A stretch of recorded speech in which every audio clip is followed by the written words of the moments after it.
Uyu munsi tugiye kwiga igihekane bwa. Itegereza uko bwa yandikwa. Twandika bana wa. Subiramo bana wa. Subiramo bana wa. Icyo ni igihekane bwa. Mbere rero yuko dukomeza tureba n'ibindi, ndagira ngo mbabwire gutega amatwi aka gakuru. Murakoze cyane. Bwiza yaguze ubwato bwa Bwenge. Ubwo bwato abutwaramo ubwatsi bw'amatungo. Ndasubiramo. Bwiza yaguze ubwato bwa Bwenge.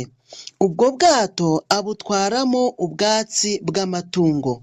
Mbese wumvishe agakuru? Ndagira ngo rero usubiremo amagambo dusanze muri ako gakuru.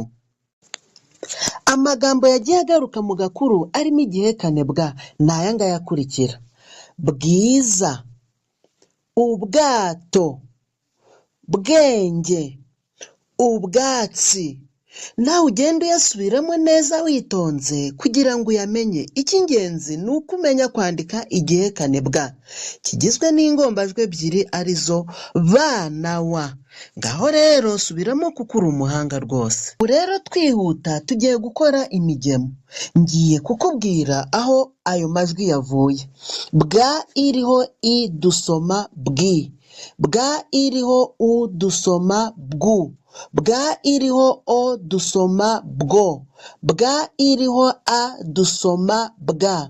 Bwa iriho e dusoma bwe. Nawe ugenda usubiramo kenshi urabimenya rwose.